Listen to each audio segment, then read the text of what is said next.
You know, it just occurred to me, I've never really been at the forefront of technology. Like, for example, without Googling my age and cheating, what do you think my first cell phone was?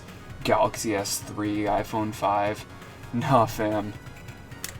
I had a Motorola Razr. I loved this thing back in the day. It would last me multiple weeks on one charge. I literally charged this thing 3 times a month if I was unlucky. And this phone was great. It really was not really ahead of its time, but it was the peak of its technology. The reason why I wanted to get back to what I started the video was with, the reason I wanted to get back to what I started the video with was because I'm giving myself a stroke. I got this phone for my 11th birthday in 2008, and you know what came out in 2007? The iPhone. So, starting off the bat, I'm already a little behind in technology. And then I upgraded from this to another Razr. It was called the Motorola Droid Razr, and it was a piece of shit, and I hated it. And it didn't have very basic things, like, at the time, a replaceable battery. Like, every Android phone had that. Not the Razr. And also, the battery would last me 6 hours, which was really disappointing. Going for something that I wouldn't charge for weeks to something that I would have to charge twice a day was a little annoying. But then after that, I swore that I wanted to be at the peak. I wanted to be at the absolute top of technology with all the cool kids, so I got myself a Samsung Galaxy S5 when it came out. I think it's still in here, actually. I loved this frickin' phone. It really was great. This is probably my favorite Android phone ever released because it had a high dynamic range display. The camera could shoot up to, I think, 2K, maybe even 4K at like 15 frames per second, which was useless. But still, at the time, I mean, this came out in, what, 2014? Yeah, so that's pretty good.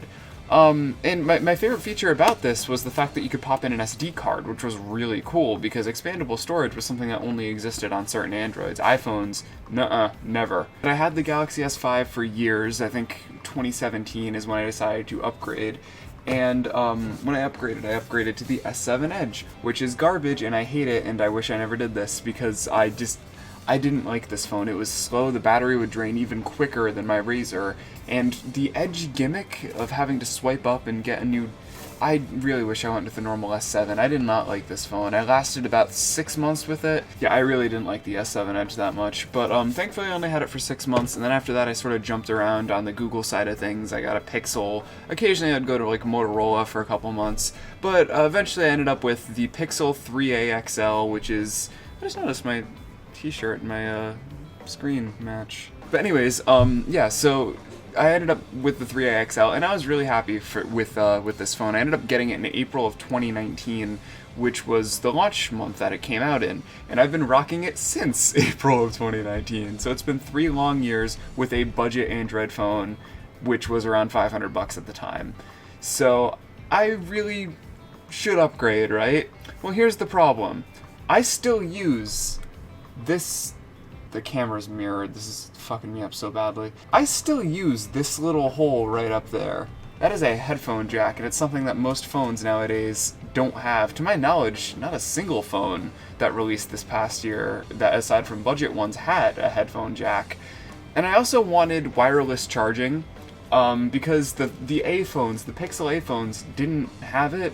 And like that seems so backwards and such a basic thing to include with phones. So I was a little miffed that they didn't have it. And I remember asking Chris, and I was like, "Hey, help me find a phone that has wireless charging, a headphone jack, and a high refresh rate screen." And he basically told me to go fuck myself. And there's no phone that released recently that has all 3 of those things.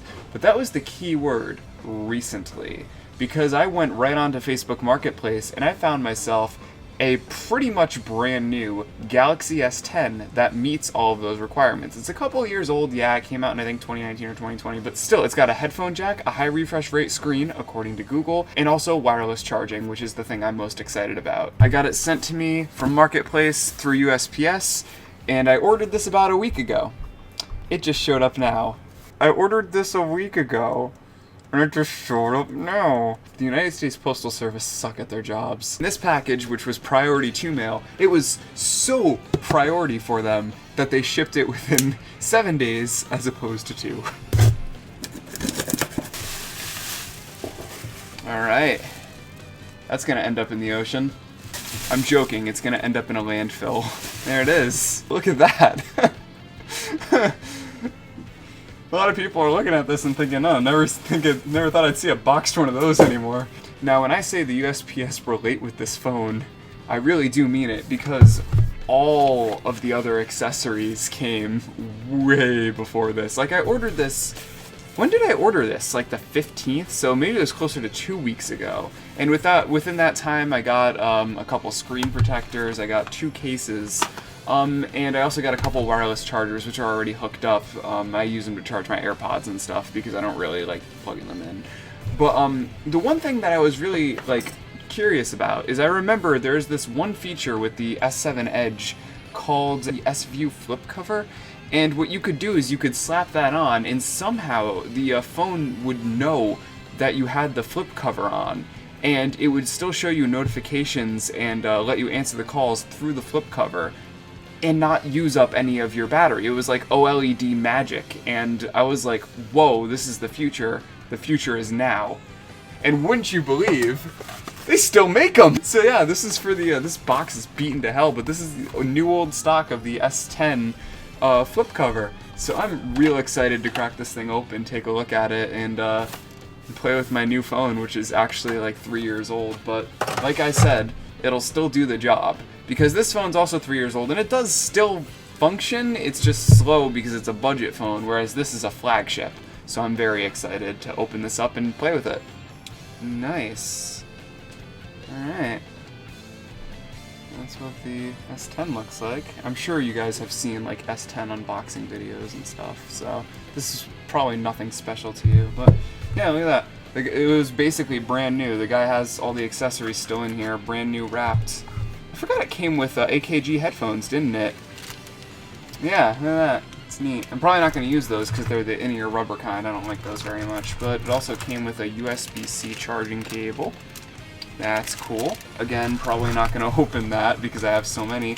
But this I definitely will open. This is one of these Samsung quick charger blocks. I like these things because I believe they're 10 or 15 watts as opposed to 5, which I really like. So it's got the Verizon boot. Oh my god, it looked like I was just holding up the Ark of the Covenant for a second. The exposure on the camera's going nuts. Yeah, I'm excited to get this thing working, and maybe I'll jump cut.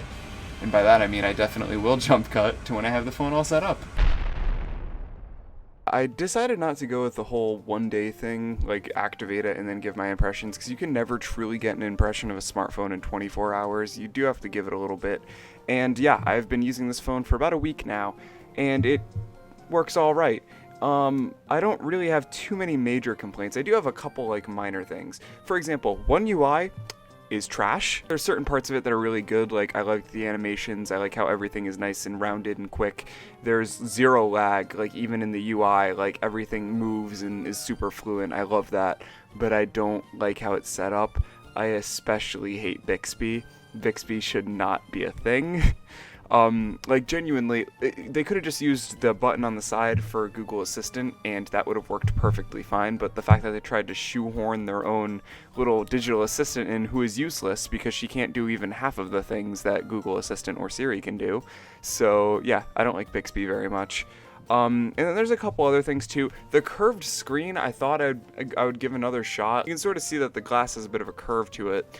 I'm not too incredibly fond of that, because like if you're typing on it and your hands, like if you rest your hands on the screen like I do, the like the palm of your hand will occasionally hit keys, and I've been sending text messages that have been autocorrecting to other things because the curved glass is really hard to type on. I'll get used to it, and it's not that big of a deal. It's just something I would mention. But my biggest complaint about this phone is they advertised like an under glass fingerprint scanner. It doesn't work. Like, it seriously, like, 1 out of, like, 10 times it'll actually go through. I've registered the same thumb, like, 4 or 5 times just to give it the best possible scenario, and it just doesn't work, which kind of bothers me, honestly, because they advertised it as, like, this new hip thing, and it's like, oh, you know, you don't have to worry about, you know, touching the back or the side, but either one of those would have been better real estate than under the screen, because, 1, I have to position my thumb and then put it back to the side before my palm touches the glass and it sends messages. Why not just stick it on the back like a Pixel? Like, the Google Pixel's location for these things is perfect, and why not just do that? Instead, I just don't like that. I don't like how they advertise it as being this new awesome futuristic feature, and it just straight up doesn't work. That I don't like. But aside from that, the battery lasts me all day long. The camera is pretty good. I'll show some images now that I just took. The camera's not anywhere near Pixel quality, obviously. Samsung's always had very impressive cameras, but in my opinion, the Google Pixel line has always had the most impressive cameras. So it's nowhere near that quality, but I still think the camera's pretty good on this thing. So here's the major question. Should you do this? Should you buy an older flagship as opposed to a budget flagship if you need to upgrade? And my answer is, If you really want an older flagship as opposed to a budget, it'll probably perform the exact same, if not a little bit better, for a little bit higher of a cost. So overall, I could cautiously recommend doing this. Yeah, maybe in a couple years I'll upgrade to an S21 or something. That'd be funny. But until then, guys, this has been DanRock. Peace out. Take care.